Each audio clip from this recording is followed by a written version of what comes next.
Bonjour les amis, j'ai emmené hier mon petit-fils Isidore voir un film intitulé Le Dernier Jaguar. Alors, un film mignon, gentil, de propagande écolo, mais bien fait, le gamin a adoré. En gros, une gamine de 15 ans qui a été élevée en Amazonie, qui a sympathisé, qui a grandi avec un jaguar qui s'appelait Hop. Bon, elle est rentrée au pays parce que sa mère s'est fait dégommer par les méchants chasseurs d'animaux, ce que possible, hein. Et puis, bon, le carnage continue, elle prend un avion avec sa prof de biologie.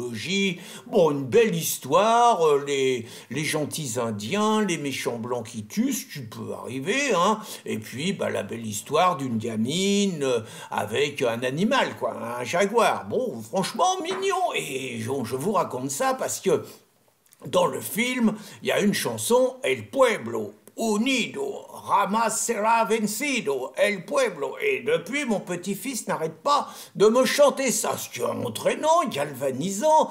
Et donc, on se dit quand même que El Pueblo Unido, c'est un symbole de la lutte révolutionnaire, de la lutte émancipatrice du peuple, surtout dans les pays latino-américains, où il peut y avoir des dictatures un peu féroces. Par ailleurs, contre le communisme et contre l'offensive communiste, ce qu'on dit jamais, il n'empêche que la gauche est du côté du peuple, et la gauche, même s'il y a des arrière-pensées, favorise quand même les combats populaires, les aspirations populaires, les revendications populaires. Donc, et je cogitais justement par rapport à ce film, par rapport à la situation française et les derniers exploits de Macron, qui vient quand même de réussir à la veille du salon de l'agriculture, à vouloir inviter les mecs qui se prétendent de gauche des soulèvements de la terre à des débats avec les paysans et tout. Bref, une association très franchement gauchiste, violente, utilisant des méthodes terroristes,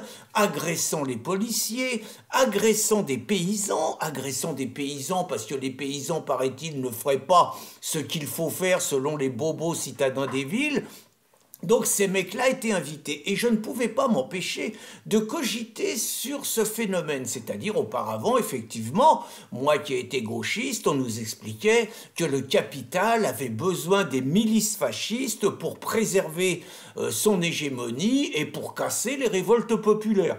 Ce qui peut être vrai, hein, encore une fois, en n'oubliant pas quand même qu'on était dans la guerre froide, le communisme d'un côté, les Américains et ce qu'on appelait le monde libre de l'autre, mais enfin, il n'empêche que les dictatures étaient violentes et que les révoltes paysannes étaient brisées impitoyablement, soit par des dictatures militaires, soit les révoltes populaires l'étaient par des bandes armées du capital, comme on appelait ça. Et aujourd'hui, donc je vous ai expliqué les soulèvements de la terre, mais auparavant, rappelez-vous, en 2018, la révolte des Gilets jaunes, qui est une révolte ô combien populaire au début, c'est la révolte de la France profonde, qui est boycottée, qui est insultée, qui est calomniée par la gauche, par la CGT, par les insoumis, qui leur crachent dessus, qui explique que parce que les mecs sont pas d'accord avec la taxe carbone, quand même c'est ça, qui explique que c'est l'extrême droite qui est en dessous et tout, et puis qui après comprend qu'il faut court-circuiter le mouvement, et pour court-circuiter le mouvement, qu'il faut s'y intégrer et le pourrir de l'intérieur. Et avec les casseurs gauchistes qui discréditent le mouvement et la complicité des médias qui salissent les gilets jaunes tous les jours, sans parler de quelques chefs guignols gilets jaunes qui discréditent complètement le mouvement. Donc, vous avez déjà eu dans cette période les bandes armées du capital, mais ce coup-là, les bandes armées du capital, c'est l'extrême gauche, qui a été utilisée par les mondialistes pour briser une révolte populaire.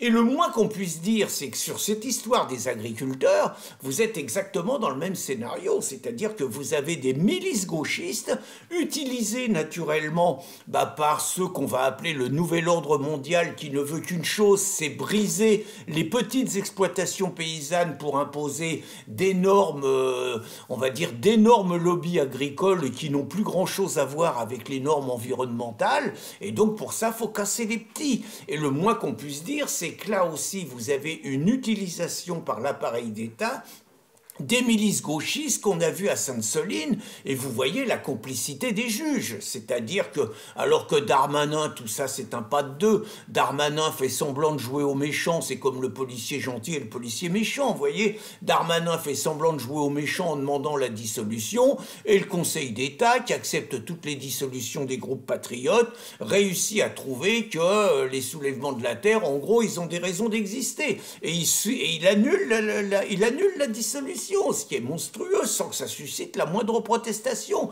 Toute la gauche est derrière les soulèvements de la terre. Et les soulèvements de la terre, exactement comme les milices gauchistes, les antifas contre les gilets jaunes, les soulèvements de la terre, c'est l'utilisation par le système de milices pour briser une révolte paysanne qui remet en cause le nouvel ordre mondial et la disparition des petites exploitations.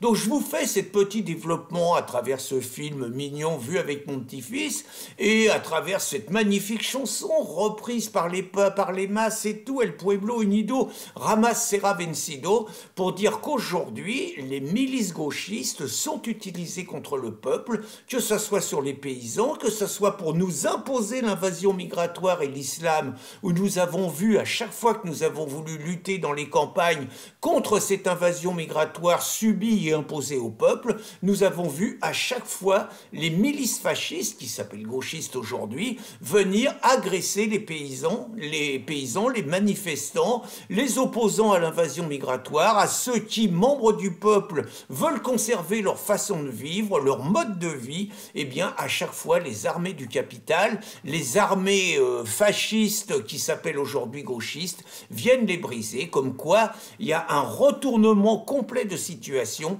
et qu'aujourd'hui, les véritables fascistes, puisque encore que fascistes, ça serait à approfondir, mais on va dire les véritables alliés du grand capital sont les milices gauchistes.